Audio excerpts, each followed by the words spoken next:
and I wouldn't want to be without him. And we've had 25 great years together. I wouldn't want to go through a tournament without him. Imagine spending 25 years standing next to one person, not just working alongside them, but reading their moods before they speak, knowing which bad shot will send them into a spiral and which one they'll shrug off, calming them down in front of millions of people when everything is on the line.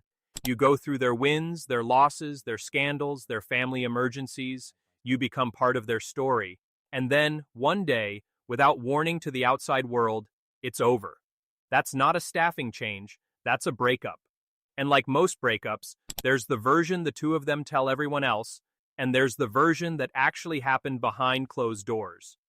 This is the story of Phil Mickelson and his longtime caddy, Jim Bones Mackay, and why, after a quarter-century together, one of the most respected partnerships in golf ended in near-total silence. Here's what the world was told in June 2017. Phil Mickelson and Bones Mackay had mutually decided to end their player-caddie relationship after 25 years. The press release was warm, almost sentimental. Mickelson called Mackay one of the most knowledgeable and dedicated caddies in the world. Mackay wished Phil well and said he'd be first in line to congratulate him on his next major. No blame, no drama, just two old friends deciding it was time for a change. That was the story that ran in every golf outlet for years. Case closed. Except it wasn't the real story. It took nearly 5 years for the truth to surface, and when it did, it came from an unlikely source. Alan Shipnuck's unauthorized biography of Mickelson, published in 2022. Buried in that book was a detail that rewrote everything fans thought they knew about the split. According to Shipnuck, Bones didn't gently step away. Bones fired Phil, weeks before the public statement ever went out. Before we get into exactly what happened, I want to ask you something. When someone works for you, really works for you for decades, sacrificing their own career trajectory to support yours, do you think loyalty is something owed back? Or is it just business, no matter how long the relationship lasted? Drop your take in the comments. I read every one.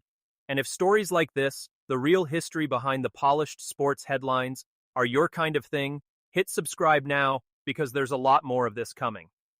Okay, let's get into what actually happened between Phil and Bones. To understand how big this fracture was, you have to understand how deep the relationship went first. It started in 1992. Phil Mickelson was 22 years old, a left-handed prodigy just turning professional after a decorated amateur career. Jim Mackay was 27, already an experienced caddy who'd learned the job carrying bags for players like Larry Mize and Curtis Strange.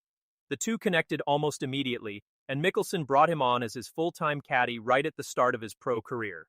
What followed was, by any measure, one of the most successful and enduring partnerships in professional golf history. Over the next 25 years, Mackay was on the bag for 41 of Mickelson's 42 PGA Tour victories. He was there for all 5 of Mickelson's major championships, the 2004, 2006, and 2010 Masters, the 2005 PGA Championship, and the 2013 Open Championship.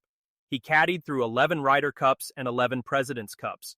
He was there for 6 painful runner-up finishes at the U.S. Open, the one major that always eluded Mickelson.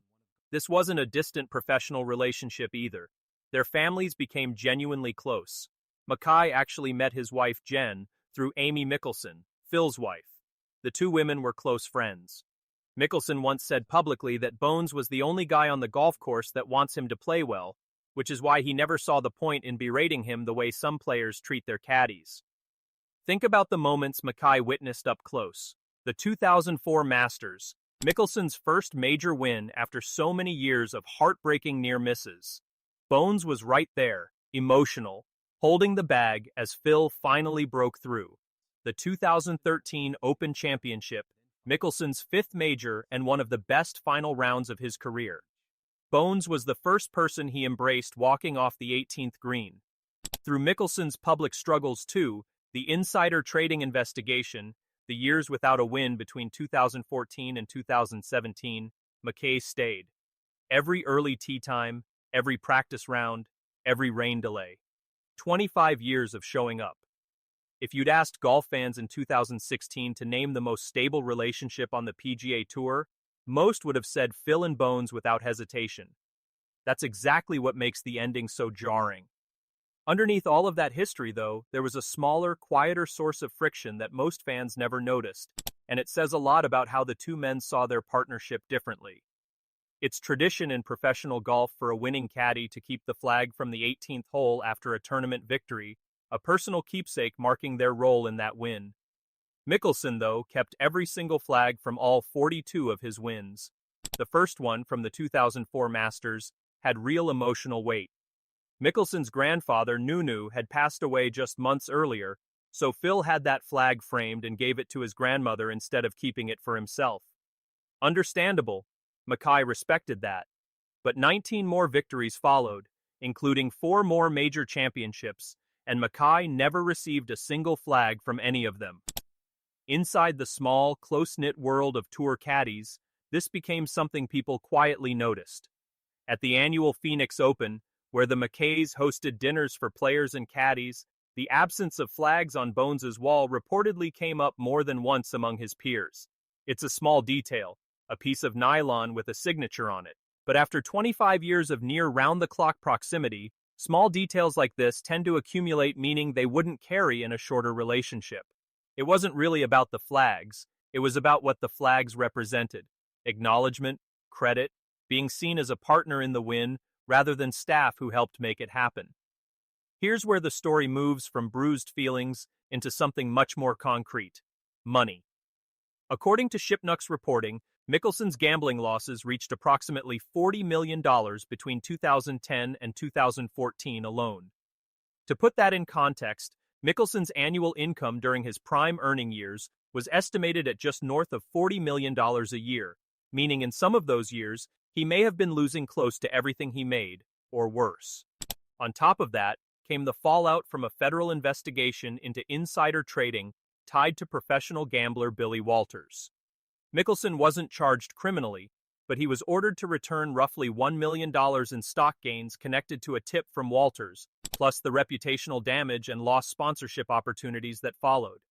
At the same time, Mickelson's on-course results dipped. He went winless from 2014 to 2017, which meant less prize money and, crucially, less of the FedEx Cup bonus money that had become an increasingly important part of tour compensation since the bonus system launched in 2007. This is where Mackay's grievance actually starts. Caddies traditionally earn around 10% of a player's winnings, plus an agreed share of bonus money.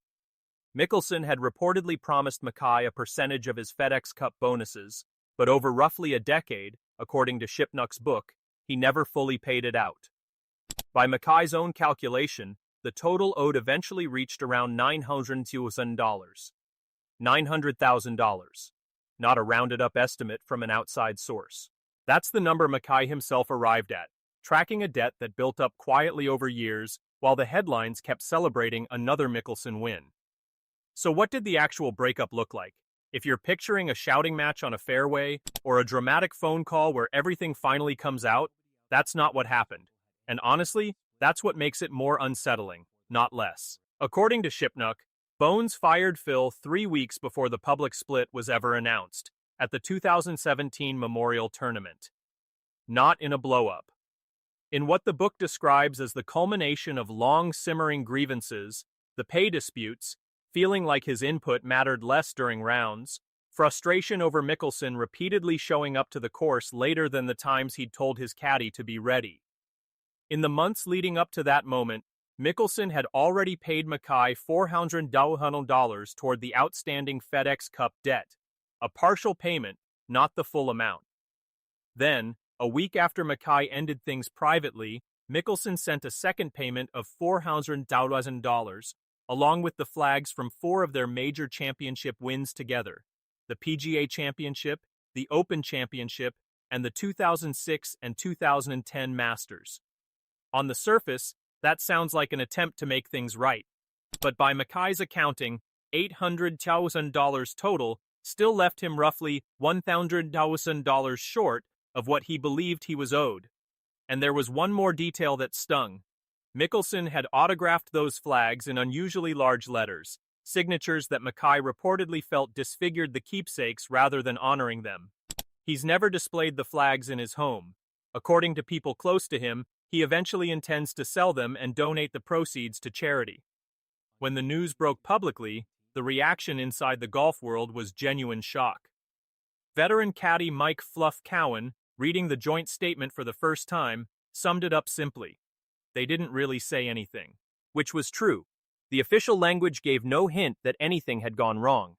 When reporters tried reaching Mackay directly for more context, he declined, saying only that he preferred to lay low for a while.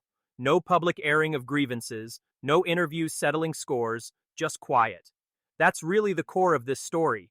Not a dramatic confrontation, but the complete absence of one, even when there was clearly a lot to be upset about. Mackay's story didn't end in that silence, though. Just weeks after the split became public, NBC came calling, bringing him on as an on-course commentator for their golf broadcasts. He turned out to be a natural, insightful, well-liked by players and viewers alike, and for 4 years he became one of the most respected voices in golf media, translating decades of caddying experience into broadcast analysis nobody else could offer. Then, in 2021, Justin Thomas asked Mackay to come back to caddying full-time. Mackay said yes, and it paid off almost immediately.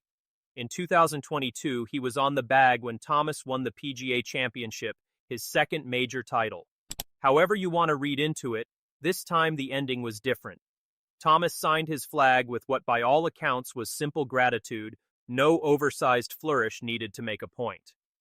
Mackay and Thomas eventually parted ways too, in April 2024, ahead of that year's Masters, described as a mutual decision, without the years later reveal that followed the Mickelson split. Mackay has continued working in golf broadcasting since. Mickelson, meanwhile, moved forward with his brother Tim on the bag. In 2021, at age 50, he won the PGA Championship, his 6th major title, and one of the most improbable wins in golf history given his age. Not long after, Mickelson left the PGA Tour behind entirely, signing a reported $200 million contract with the Saudi-backed LIV Golf League, a decision that reshaped the rest of his public career and reputation in ways still being debated today. Strip away the specific names, and this story is really about something bigger than one player and one caddy. It's about how little structural protection exists for the people standing closest to professional athletes. Caddies generally don't work under formal contracts. There's no union, no standardized pay structure enforced across the sport, no guaranteed severance if a 25-year relationship ends. It runs almost entirely on trust and informal agreements, handshake deals that can, and sometimes do, quietly erode over a decade without anyone outside the bubble ever knowing. Mackay ultimately landed on his feet. He had the reputation, the relationships, and the broadcasting talent to build a second act most people in his position never get. But it's worth asking what happens to caddies who don't get that call from NBC, the ones with just as many years of sacrifice and no fallback when the arrangement ends. So here's the question I'll leave you with. After 25 years of being there for every win, every scandal, every early morning, was Bones right to end things the way he did, quietly and privately, rather than airing it all publicly at the time? Or should he have said something sooner? Let me know what you think in the comments. And if you want more stories like this, the real history behind golf's polished press releases, make sure you're subscribed, because there's a lot more where this came from. Thanks for watching. I'll see you in the next one.